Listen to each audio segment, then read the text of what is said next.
شریعت کیا ہے، اس پر ہمارے دو علماء نے گفتگو کی ہے، مولانا سلفی صاحب نے بھی کی ہے اور مفتی منیب الرحمان صاحب نے بھی کی ہے۔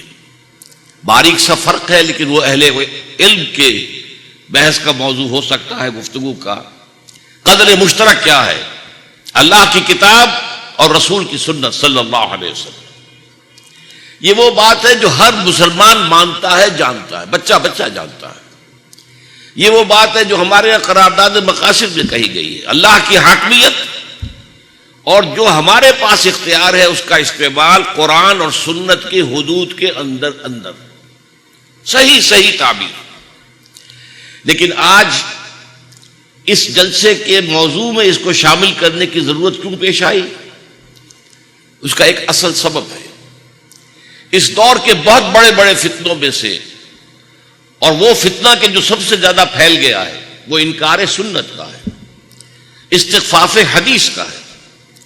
یہ در حقیقت آج ہمارے ہاں کا جتنا مغربی تعلیم یافتہ طبقہ ہے، ایجوکیٹڈ ایلیٹ جسے آپ کہیں گے، وہ سب کے سب اس تحریک سے، اس فکر سے، اس فلسفے سے، اس نقطۂ نظر سے متاثر ہیں، کم و بیش۔ یہی اصل میں سب سے بڑی بات ہے۔ آج جو ہے یہ بھی کہا جا رہا ہے ایسا اجتہاد ہونا چاہیے جو قرآن کے احکام میں بھی تبدیلی کر دے، اور یہ کہنے والے بڑے بڑے دانشور ہیں۔ علامہ اقبال کا بیٹا کہہ رہا ہے، اور بڑے بڑے دانشور کہہ رہے ہیں، اور بعض چیزیں علامہ اقبال کی طرف منسوب کی جا رہی ہیں۔ تو واقعہ یہ ہے کہ آج کا یہ سب سے بڑا فتنہ، اور اس وقت جو ہمارے ہاں قدامت پرستی اور روشن خیالی کا معاملہ جو ہے سارا کا سارا بیس کرتا ہے اسی پر۔ آج ہمارے جو دانشور روشن خیالی کا پرچار کر رہے ہیں ٹیلی ویژن پر، اصل مسئلہ کیا ہے؟ سنت کا۔ آپ سنت کو ایک طرف رکھ دیجئے تو پھر قرآن مجید موم کی ناک ہے، جدھر چاہے موڑ لیجئے، اور قرآن کی بنیاد پر نظام کوئی بن ہی نہیں سکتا۔ قرآن اسی لیے جو 3 مرتبہ حضور کا مقصد بعثت قرآن میں بیان ہوا، هو الذی ارسل رسولہ بالہدی ودین الحق لیظہرہ علی الدین کلہ۔ یہ الہدا تو قرآن ہے، دین حق کیا ہے؟ کیا دین حق صرف قرآن ہے؟ نہیں، ورنہ بیچ میں واو لانا بے معنی ہو جائے گا۔ اس میں یقیناً کوئی فرق ہے، اس لیے کہ دین حق بنتا ہے قرآن پر سنت کے اضافے سے، ورنہ دین نہیں بنتا۔ دین اس اعتبار سے قرآن پر ایک اضافہ سنت کا ہوگا تو دین بنے گا، ورنہ آپ کو معلوم ہے کہ نماز کا نظام نہیں بنتا، نظام حیات کہاں سے بن جائے گا؟ آپ صرف قرآن کی بنیاد پر کیا نماز کا نظام بنا سکتے ہیں؟ کیا 2 آدمی بھی متفق ہوں گے جو نام نہاد اہل قرآن ہیں؟ ان میں سے کوئی کہتے ہیں 2 ہے نمازیں، کوئی کہتے ہیں 3 ہے نمازیں، کوئی کہتے ہیں بس صرف کرسی پہ بیٹھ کر لو لگانا نماز ہے، کافی ہے۔ یہ جو بنا دیا ہے یہ نظام، یہ تو اصل میں صلاۃ کے معنی قرآن میں کیا معاشرہ۔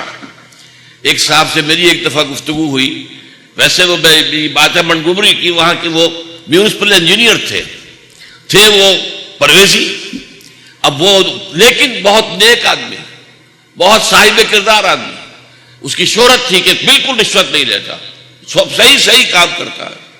ایک دفعہ اس سے گفتگو ہو رہی تھی، اس نے کہا اچھا مجھے قرآن کی کوئی ایک آیت بتا دو جہاں صلاۃ کے معنی معاشرہ نہ کیا جا سکے۔ میں ذرا گھبرا گیا کہ اس قدر اذعان کے ساتھ اور یقین کے ساتھ یہ بات کر رہا ہے، اور مجھ سے اس وقت دگنی عمر کا تھا، یہ بات کافی پرانی بات میں کر رہا ہوں آپ سے۔ لیکن اچانک اللہ تعالیٰ نے اس وقت سجھا دی آیت فَإِذَا قُضِيَتِ الصَّلَاةُ فَانتَشِرُوا فِي الْأَرْضِ وَابْتَغُوا مِن فَضْلِ اللَّهِ۔ اس کے معنی ہے کہ معاشرہ جب ختم ہو جائے تو پھر منتشر ہو جاؤ، معاشرے کا خاتمہ کر کے۔ تو اس کو فَبُہِتَ الَّذِي كَفَرَ، اب بھی مجھے یاد ہے جس طریقے سے مبہوت ہو گیا تھا۔ تو پہلی بات میں تو صرف مجھے یہ کہنا ہے کہ اصل مسئلہ سنت رسول کا ہے صلی اللہ علیہ وسلم، اور اسی پر سارا جھگڑا اس وقت پوری دنیا میں ہے۔ اور ہمارے جو لوگ مغرب کی یونیورسٹیوں سے اسلام پڑھ کر آتے ہیں، ڈاکٹر فضل الرحمان آئے تھے بہت پہلے، یہی کراچی میں ہوتا تھا اس وقت اسلامک انسٹیٹیوٹ، ریسرچ انسٹیٹیوٹ، اس کے ڈائریکٹر بن کر آئے تھے ایوب خان کے زمانے میں۔ وہ میکگل میں ایک یہودی پروفیسر سے پی ایچ ڈی کی ڈگری لے کر آئے تھے۔ تو جنہوں نے یہودیوں سے اور عیسائیوں سے اسلام پڑھا ہو، اب ہم ان سے کیا توقع کریں گے؟ اور ان سب کا جو اصل حملہ ہوتا ہے وہ سنت پر ہوتا ہے۔ تو پہلی بات تو صرف مجھے یہ تھوڑی سی وضاحت کرنی تھی کہ اس وقت جہاں بھی آپ کہیں دیکھیں گے شر اور کوئی ایسی بات کہ جو آپ کو محسوس ہوگی بڑی اجنبی سی بات یہ شخص کر رہا ہے، اسلام میں پردہ نہیں ہے، یہ تو ایک خاص کلچر تھا، یا یہ کہ اسلام میں شراب پینا حرام نہیں ہے، کہاں لکھا ہے قرآن میں حرام؟ اور یہ بھی کہنے والے کون ہیں؟ ڈاکٹر اقبال کے صاحبزادے جاوید اقبال صاحب، شراب پینا حرام نہیں ہے، شراب پی کر بدہوش ہو جانا حرام، انا للہ و انا الیہ راجعون۔ تو یہ جو جدید فکر ہے ہمارے ہاں، اور یہ جدید فکر جو ہے ہمیں کہہ رہا ہے یہ دقیانوسی ہے، یہ تو چاہتے ہیں 14 سال پرانے کی طرف لوٹ جائیں، یہ الٹی منزل کی طرف جانا چاہتے ہیں۔ تو اس میں جو اصل جو کانٹے کی بات ہے وہ اتباع سنت اور حضور کی سنت صلی اللہ علیہ وسلم کا مستقل بذات سورس آف شریعہ ہونا، یعنی یہ قرآن کے تابع نہیں ہے، قرآن کے ساتھ ہے، اس لیے کہ ہمیں معلوم ہے کہ قرآن مجید کے بعض احکام میں سنت رسول سے توسیع ہو گئی۔ اللہ نے تو صرف یہ فرمایا تھا کہ 2 بہنوں کو ایک نکاح میں جمع نہ کرو، حضور نے فرمایا یہی حکم جو ہے خالہ بھانجی کا اور پھوپھی بھتیجی کا بھی ہوگا، توسیع ہو گئی۔ اسی طرح جو زنا کی سزا بیان ہوئی ہے قرآن مجید میں وہ مطلق ہے، حضور نے اس کو مقید کر دیا کہ یہ جو سزا دی گئی ہے 100 کوڑوں کی، یہ تو ہے غیر شادی شدہ زانی یا زانیہ کے لیے، شادی شدہ زانیہ کے لیے وہ تو رجم ہے۔